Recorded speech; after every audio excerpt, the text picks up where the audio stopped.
Earth science, we're going to talk about erosion. So write down erosion, like you've already done. Write down erosion, and the definition of erosion, as we already said, is that erosion is the movement of sediment. And then when erosion is done, the thing has been deposited, right? So deposition is the stopping of erosion.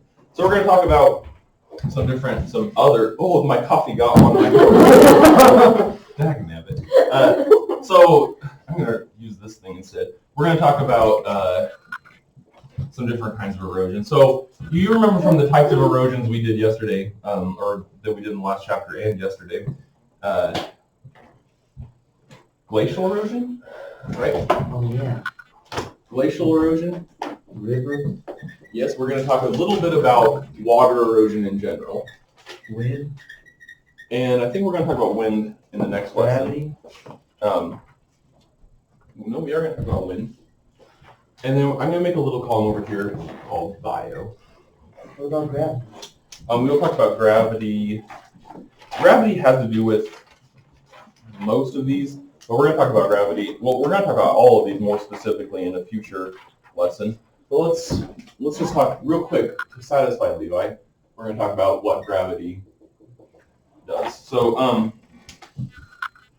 in all of these, except maybe wind and bio, gravity has a role. So what does, you need help telling us what it is? Oh, I should make it so that this will work better in the video.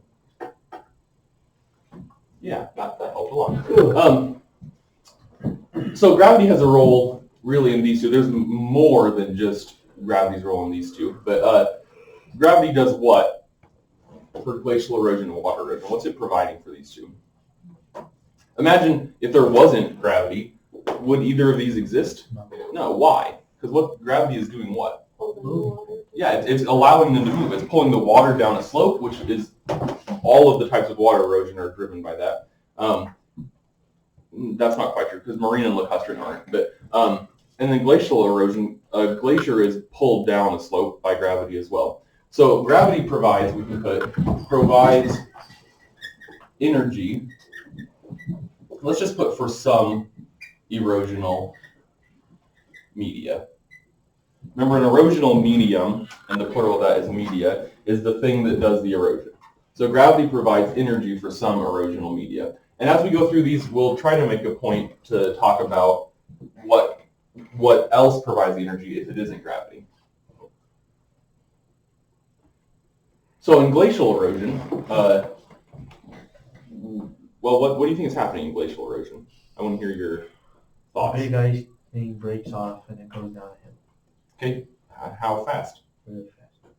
Slow. Really slow? Have you ever heard of the word glacial being used as an adjective? Like I could describe the way some students do their tests as glacial, which means what? Slow. Very slowly. Glacial erosion. So an ice mass, and we'll talk more about the specific kinds of glaciers, but in general it's an ice mass moving down a slope slowly. The interesting thing about this, though, is that even though it moves slowly, it is a high energy environment. It can pick up, when we talked about sediment sizes, the largest size sediments, do you remember what they were? Pebbles. Even bigger than pebbles. Say it again after. Boulders. Boulders can usually only be moved by glacial, what we call a mass movement, which is gravity by itself, or very, very fast moving rivers. But usually it's just glacial. This is a high energy, let's put this high energy environment. And it moves not just boulders, but it moves all sizes of sediment. So what kind of deposit, a deposit is just like the sediment it leaves behind. What kind of deposits do you think we'd see from a glacier? Poorly sorted or well sorted? Poorly, because it moves all sizes of sediments, right? So a deposit from a glacier might look something like, here's a little pile. It might have some chunks of gravel in it. It might be on top of a boulder. It might have some sand. It probably will have some silt and clay. Do you have a question? No. Okay. So a glacial deposit, and not all glacial deposits are the same. Once again, we'll talk more about that in a future lesson, but glacial deposits can be poorly sorted. It's a high energy environment. And the energy is provided by, once again, gravity. of the kinds of water, do you have questions about glacial, first of all? No? Do you have a question about glacial, Colby? Okay, of the kinds of water erosion, the two we're going to talk about most specifically today are rill and gully erosion. But there are others, right? So let's just list the other ones, and we'll get back to them at a different date. We did this a little bit yesterday, but what are the other kinds of water erosion? So you had rill and gully as your vocab words, but the other kinds that we talked about yesterday were marine, which means it's done by the ocean. Lacustrine, done by a lake, and fluvial, which is done by a river, right? In addition to those ones, which we will, just like glacier, touch on more in depth later, we also have these two: rill erosion and gully erosion. Have you heard of a rill? No. Have you heard of a gully? Yeah. You have heard of a gully. What's a gully? He blocks the ball on soccer. That's a good accent joke for those of you who are fans of accent jokes. Other than that, spelled in this way, what is a gully? Have you heard of this A word? really deep hole. Okay, so we can. A channel. A channel is probably more accurate because in my mind, at least, a hole is like a little self-contained thing just in one spot where the channel goes along a line, right? Where a hole might be considered like a point or a shape, I would consider a channel like a line or a line something. Anyway. Isn't a rill like the same thing, but then it is like deeper? Yes, okay, exactly. So a rill we can think of a rill as a shallow gully. So basically what happens is this. You got a hill. Nice. You got a hill and, well, my blue is dead, so I guess we'll have red rain. Rain falls on the hill. You can use yellow and it'll be blue. I could use yellow, and it wouldn't really look like rain anymore. So there's red rain falling on this hill, and as the rain falls, imagine the hill is perfectly smooth for there. Like it's just a big old pile of dirt. No vegetation on it, just dirt.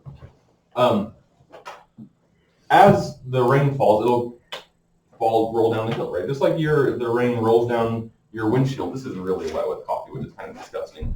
But as the rain rolls down this hill, it leaves a little channel behind, right?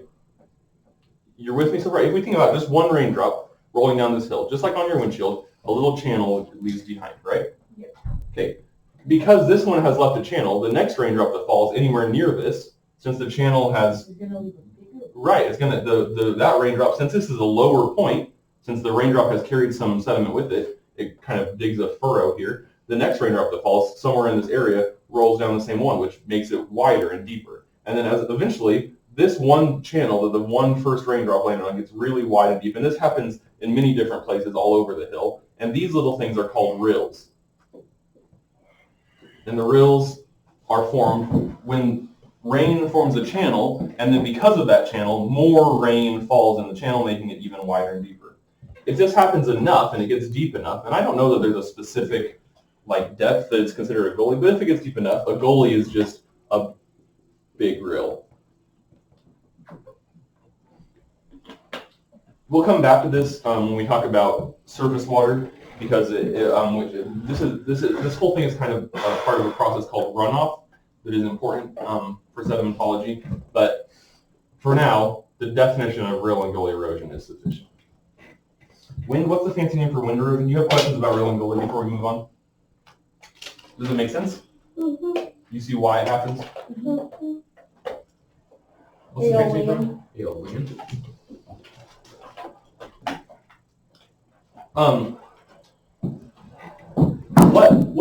What's the composition of the erosional medium here?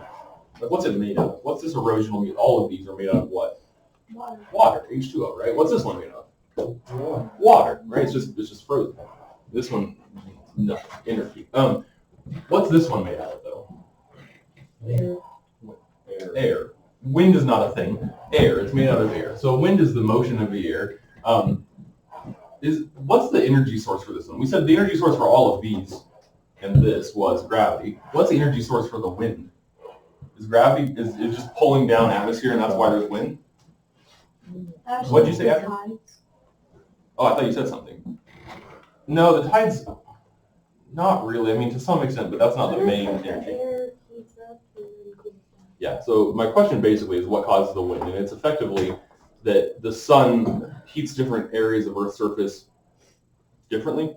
And so warm areas that have gotten more sunlight change their pressure. And wind, just like you've always heard that water just flows downhill, but what's really happening is water flows from high pressure to low pressure. That's why if you have a hose in your yard, right, you can make the water go up, right? It goes up the hose because it's flowing from where it has high pressure, the spigot, out the end of the hose that has a lower pressure. Water always flows and wind always flows from high pressure to low pressure. So when you feel the wind blow from north to south, it's because the pressure in the north is higher than the pressure in the south. That's just the energy source of the sun, basically, is what I'm looking for, but that's kind of a more in-depth description. So the wind is made of air. It's flowing, it's a fluid because it's a gas, but it's flowing because of differential heating. Is this going to have a higher energy for a given speed than water, or a lower energy for a given speed? And why? Lower. Why? Well, just think about the air and the water. What's different about them? It doesn't have like gravity. No. It's just, I mean... It doesn't have a higher energy. Yeah, it has a lower energy because it's just not as thick, right? It has a much, much lower density. There's less stuff for a given unit of volume. So the wind itself, let's put this, air itself doesn't, I was going to put doesn't cause erosion, but we'll just put doesn't cause much erosion because to some extent it does a little tiny bit. But most of the erosion done by the wind is because of the sediments it's already carrying. Mostly due to sediments the wind is carrying. Because it doesn't really apply to bio, we'll do this now. What's the largest size sediment you think the wind can carry commonly? We're just going to do commonly. Soil's not a size of sediment. Usually silt, if it's very fast wind, it can carry sand, right? You've probably been like in a field or something when it has been really windy and sand has hit you in the face, right? It can carry sand. Let's just put that, can carry sand. This rill and gully erosion, what size sediment do you think that can probably carry reasonably? Maybe pebbles if it's very quick. Let's put that up, or let's just use the same terminology, can carry pebbles. That's still quite rare, but so is wind being able to carry sand. And glacial, we already talked about it. Boulder can carry boulders. And then gravity itself, as a type of erosional medium we call mass medium, can also carry boulders. And the last one here, bio. What's that mean? Oh, I thought that was like the name of that giraffe that's up there. Oh, it isn't. It could be. It isn't though. What's bio mean? Biographical or biological erosion. What? Living things, right? Living things. And what's providing their energy? Food, someone said. Eventually, if we go all the way back, what is the energy that that food got energy somehow? What is all the energy from? Yeah, the sun. So really, this is powered by the sun as well. But living things, so like if a little badger digs a hole and the dirt comes out of the hole, that's erosion, right? And we talked about if you get on your backhoe and you dig out a septic tank, that counts as erosion, right? That's biological erosion because you're a biological thing. Even if you're using a shovel or a backhoe or a trowel to do it, you're still causing erosion and it's still biological. The rest of the stuff, other than the energy is provided by the sun, like the maximum grain size can be carried, that doesn't really apply because like it depends. A worm probably can't carry a boulder, but a big strong man probably can. I don't know. And those are both biological things, right? I don't know why a gorilla would ever want to carry a boulder, but I bet a gorilla could if it did want to. So biological erosion is caused by living things. Wind erosion is caused by differences in pressure. Water erosion is caused almost always by gravity. Glacial erosion is caused by gravity. And obviously mass movements are caused by gravity. Questions? The end.